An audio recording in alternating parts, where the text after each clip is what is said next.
আমাদের দেশের সংবাদ মাধ্যমগুলো নানানভাবে কিছু কিছু শব্দ তৈরি করে, যার বেশ কিছু থাকে জায়গা মতো তা মেলে না, খাপছাড়া হয় এবং অর্থহীন হয়ে যায়। যেমন এরা বিশেষজ্ঞ, বুদ্ধিজীবী, ঐতিহাসিক, মনোবিজ্ঞানী এই ধরনের শব্দগুলো যাদের ক্ষেত্রে প্রয়োগ করছে, বহু ক্ষেত্রেই দেখা যাচ্ছে তাদের সেই লোকগুলো সেই যোগ্যতা নেই। শিক্ষাবিদ বলতে যাকে বোঝানো হয়, একজন শিক্ষক সবসময় শিক্ষাবিদ হন না, এই কথাটাও তাদের মাথায় থাকে না। এমনি একজোড়া শব্দ ইদানিং খুব করে চলছে, তা একটা হলো মিনি পাকিস্তান এবং মিনি বাংলাদেশ। মিনি পাকিস্তান অবশ্য সংবাদ মাধ্যমের সৃষ্টি নয়, তা আমাদের কোনো এক রাজনৈতিক নেতা এক বিশেষ পরিস্থিতিতে বলেছিল। হয়তো অনেক ক্ষেত্রে বা অন্য অন্য দলের রাজনৈতিক নেতারা তারা বলেছেন যে মিনি পাকিস্তান সেক্ষেত্রে অনেকটাই খেটে যায়, কারণ পাকিস্তানে যেমন এক বিশেষ ধর্মীয় লোকদের প্রাধান্য, সেই অঞ্চলে অন্য অন্য ধর্মের লোকেরা খানিকটা কোণঠাসা, সেখানকার জীবনযাত্রা, সেখানকার সংস্কৃতি যা পাকিস্তানের সাথে অনেকটাই মিলতাল হয়। তো গেল একটা দিক, সেটা নিয়ে আমাদের খুব বেশি মাথা ব্যথা নেই। কিন্তু বাংলাদেশের সাম্প্রতিক সমস্যার পরে যে শব্দটি এসেছে তা হলো মিনি বাংলাদেশ। যে মিনি বাংলাদেশের আর্থিক অবস্থা খারাপ, মিনি বাংলাদেশ অচল হয়ে গেছে, বাংলাদেশের লোকেরা না আসার জন্য, তাদের ভিসা না দেওয়ার জন্য মিনি বাংলাদেশের অর্থনীতি একদম বিপর্যস্ত। তাতে পশ্চিমবঙ্গের শুধু নয়, সারা ভারতের অর্থনীতির উপরে তা ব্যাপক প্রভাব। এ নিয়ে আমরা পত্রপত্রিকায় প্রচুর খবর আমরা দেখতে পেয়েছি। ইদানিং তার সাথে যুক্ত হয়েছে যেসব সীমান্ত থেকে বাংলাদেশের লোকেরা ভারতে প্রবেশ করত, সেই সব সীমান্ত বাণিজ্য, সেই অঞ্চলের বাণিজ্যেও নাকি ব্যাপক প্রভাব ফেলেছে। অর্থাৎ সেখানের মানুষরা একেবারে দুস্থ হয়ে গেছে। এমনি করে প্রচুর পরিমাণে প্রচার সমাজ মাধ্যমে এবং সংবাদ মাধ্যমগুলোর মাধ্যমে আমরা পাচ্ছি। কিন্তু ঘটনা কি তাই? মিনি বাংলাদেশ কাকে বলা হচ্ছে? মিনি বাংলাদেশ বলা হচ্ছে বাংলাদেশ থেকে যেসব ভ্রমণার্থীরা ভারতে বিভিন্ন কাজের জন্য, একটা হচ্ছে মার্কেটিং করার জন্য, দ্বিতীয় হচ্ছে কলকাতাকে কেন্দ্র করে তারা ভারতের বিভিন্ন তীর্থস্থানে যাওয়ার জন্য তারা এখানে আসে, বা ঐতিহাসিক দর্শনের জায়গাগুলোর জন্য আসে, এবং আর একটা হচ্ছে চিকিৎসার জন্য।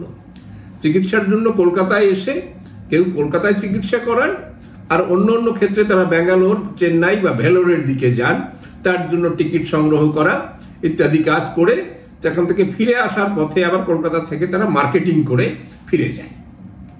হ্যাঁ, একটা অঞ্চল কলকাতার নিউ মার্কেট, সেই সংলগ্ন মুসলিম প্রধান যে এলাকাগুলো, সেই এলাকাগুলোর নানান ধরনের ছোট মাপের, মাঝারি মাপের হোটেল আছে। সেই হোটেলগুলোতে এরা থাকে এবং সেখানে শুধুমাত্র হোটেল নয়, হোটেল রেস্টুরেন্টের কাজ যেমন চলে তেমনিভাবে সেই অঞ্চলের অটো, টোটো ইত্যাদি, সেখানের যে মানি এক্সচেঞ্জ যারা করা হয় তাদের ব্যবসা, সেখান থেকে ট্রাভেল এজেন্টরা টিকিটপত্র করার জন্য তাদের ব্যবসা, এটা বেশ খানিকটা বাংলাদেশ টুরিস্টরা যখন আসে, বেশি পরিমাণে আসে, সেই সব সিজনে এটা বেশ রমরমা হয়। আর ভারতে বাংলাদেশের চিকিৎসার কথাই ধরি, এখনো বাংলাদেশে ভারত থেকে চিকিৎসার জন্য সামগ্রী, তার মধ্যে অন্যতম হচ্ছে অক্সিজেন। বাংলাদেশের যে অক্সিজেন ব্যবহার করে মেডিকেল ক্ষেত্রে, তার সম্পূর্ণ সাপ্লাই যাচ্ছে ভারত থেকে। ভারত যদি কোনো কারণে বন্ধ করে দেয় তাহলে অক্সিজেনের অভাবে ওখানে হাহাকার লেগে যাবে, প্রচুর লোক অকালে প্রাণ হারাবে। কিন্তু ভারত সেটা মানবিক কারণে বন্ধ করেনি, যে কিছু পরিমাণ খারাপ লোকের জন্য, কিছু পরিমাণ সাম্প্রদায়িক লোকের জন্য মানবতার এগেনস্টে ভারত যেতে পারে না, সেটা করেনি। এবং বহু ক্ষেত্রেই এখনো মেডিকেল ভিসা দেওয়া হচ্ছে, কারণ বাংলাদেশের চিকিৎসা ব্যবস্থা এখনো কোনো অবস্থাতে উন্নত হয়নি। যদিও ওখানের একদল মূর্খ এখনো প্রচার করে যায় চীন আমাদের জন্য 3টা হসপিটাল আলাদা করে রেখে দিয়েছে, আমাদের দেশে বিশাল একটা হসপিটাল তৈরি করে দেবে, ভারতের আমাদের কাছে আসতে হবে না, ভারতের উপরে আমাদের কোনো নির্ভরতা নেই, এখন পাকিস্তান আমাদের বন্ধু হয়েছে, চীন আমাদের বন্ধু হয়েছে, তারা আমাদের বাঁচাবে। কিন্তু নিম্ন মধ্যবিত্ত বর্গের যে লোক, তাদের কিন্তু সম্ভব না তারা চীনে গিয়ে চিকিৎসা করবে, সিঙ্গাপুরে গিয়ে চিকিৎসা করবে, এটা সম্ভব না। তাদের প্রাণ বাঁচানোর জন্য আরো বহুদিন ধরে ভারতের উপর নির্ভর করতে হবে। তবে বাংলাদেশের চেষ্টা করা উচিত তাদের এই স্বাস্থ্য পরিষেবা উন্নত করার। কিন্তু সাম্প্রতিক বাংলাদেশের গোলমালের পর থেকে ভারত সরকার নানান কারণে বাংলাদেশিদের সেই অঢেল ভিসা দেওয়ার ব্যাপারটা অনেকটা রেস্ট্রিকশন এনেছে, কারণ তারা ভারত বয়কট বলে সেখানে জিগির তুলেছিল এবং সেখানে তারা ভাবতে চেয়েছে যে বাংলাদেশের ট্যুরিস্ট না এলে ভারতের চিকিৎসা অর্থনীতি এবং এই ট্যুরিজমের অর্থনীতি এবং নিউ মার্কেটের যে সাধারণ যে পণ্য বাণিজ্যের যে বিক্রয় সেটা ব্যাপকভাবে প্রভাব ফেলেছে, মানে একদম কমে গেছে, সেখানে লোকেরা না খেয়ে মারা যাচ্ছে। তাহলে এই যে মিনি বাংলাদেশ, এটাকে মিনি বাংলাদেশ কি বলা যাবে?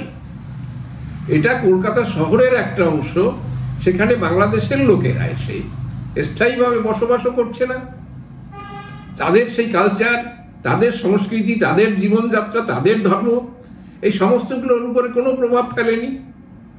তাহলে সেটাকে আমরা মিনি বাংলাদেশ কেন বলবো? আমরা বলবো যে বাংলাদেশের ট্যুরিস্ট তারা সাময়িকভাবে আসে, চলে যায়। হ্যাঁ, এইভাবে পৃথিবীর বিভিন্ন দেশে অন্য দেশের লোকেরা যেখানে একটু বেশি সংখ্যক থাকে সেই অঞ্চলে স্থায়ীভাবে বসবাসের জন্য তাদের ইন্ডিয়ান কালচার বা পাকিস্তানের কালচার বা বাংলাদেশের কালচার তারা সেখানে নিয়ে যায়।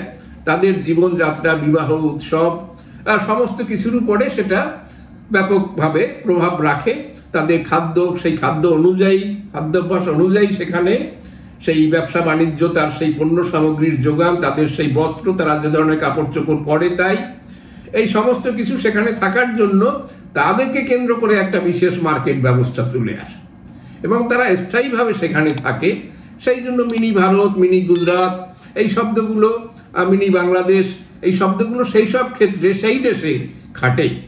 কিন্তু আমাদের যদি সেই মিনি বাংলাদেশ ইত্যাদি বলতে হয়, সেই কলকাতাকে বলা যাবে না, তাকে বলতে হবে যে অঞ্চলে, পশ্চিমবঙ্গেরও যে অঞ্চলে ব্যাপকভাবে অনুপ্রবেশকারীরা এসে বসবাস করে সেখানে তাদের জীবনযাত্রা শুরু করেছে, সে অঞ্চলকে বলা গেলেও এই নিউ মার্কেটের যে এলাকা যেখানে সাময়িকভাবে আসে তাদেরকে কোনো অবস্থাতেই বলা যায় না যে সেটা একটা মিনি বাংলাদেশ হয়ে গেছে।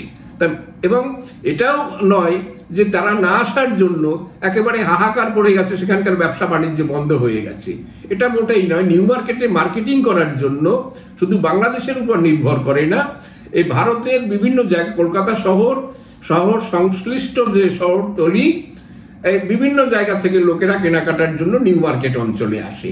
এই পুজোর সময়, ঈদের সময়, তারপরে নিউ ইয়ার্সের জন্য, বড়দিনের জন্য কেনাকাটার মেইন মার্কেট হচ্ছে নিউ মার্কেট।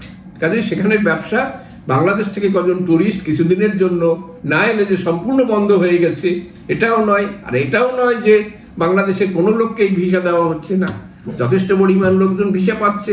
ফলে এইভাবে হাহাকার পড়ে গেছে, এইটা নিয়ে তারা মজা নিচ্ছে বাংলাদেশের লোকেরা, যে ভারতের লোকেরা না আসার জন্য এই দেখো এখানকার ব্যবসায়ীরা বলছে আমরা একেবারে মরে যাচ্ছি, আমরা শুকিয়ে যাচ্ছি, আমাদের নেই। অর্থাৎ ভারতে হাহাকার পড়ে গেছে। এটা নিয়ে বাংলাদেশের লোকেরা একটা বাড়তি আনন্দ উপভোগ করে। ভারতে কোনো কিছু সমস্যা হলে তারা মনে করে যে একেবারে ভারত চলে গেছে বাংলাদেশের কারণে, বাংলাদেশ ভারতকে একেবারে মেরে ফেলেছে। এই জায়গাগুলোতে আমরা কেন যাব? এবং বর্ডার এলাকাতে যে ব্যবসা বাণিজ্য চলে তার মধ্যে যতটা আইনসঙ্গত তার চাইতে অনেকটাই বেআইনি ধরনের কাজ কারবার সেখানে চলে। সেখানকার যারা মানি চেঞ্জ করে তারা সেখানকে সাধারণ মানুষকে ঠকায়, সেখানের যারা রিক্সা ভাড়া, সেখানের যে রেস্টুরেন্ট, টোটোওয়ালা, তারা প্রত্যেকে সেখানকার লোককে ঠকায়, অতিরিক্ত চার্জ করে। কাজে এরকম একটা পরিস্থিতিতে তারা যে ধরনের ব্যবসা করছিল, কিছুদিনের জন্য সেই ব্যবসা যদি সামান্য বন্ধ থাকে তাহলে এমন হয়নি যে তারা একেবারে মরে যাবে। বাংলাদেশের লোক সীমান্ত থেকে না এলেই সবাই মরে যাচ্ছে, এটাও ভাবার কোনো কারণ নেই। এটা বাংলাদেশের লোককেও জানিয়ে দেওয়া উচিত এবং যারা এই শব্দগুলো ব্যবহার করছে তাদের ক্ষেত্রেও সতর্ক থাকতে হবে, কারণ এর সাথে আমাদের দেশের মান সম্মান জড়িত, বাঙালির আত্মসম্মান জড়িত। কাজেই ভবিষ্যতে এই ধরনের শব্দবন্ধ ব্যবহার করা, এই ধরনের পরিস্থিতি তৈরি করা এটা নয়। এবং যে বাংলাদেশে যে সামান্য ব্যবসা বাণিজ্য, বৈদেশিক বাণিজ্যের আমাদের সাথে রয়েছে সেটুকু একটু কমে গেলে, সাময়িকভাবে কমে গেলে তাতে আমাদের মোটেই আমাদের দেশের অর্থনীতির উপর কোনো প্রভাব পড়তে পারে না, এটা সবাইকে জেনে নিতে হবে।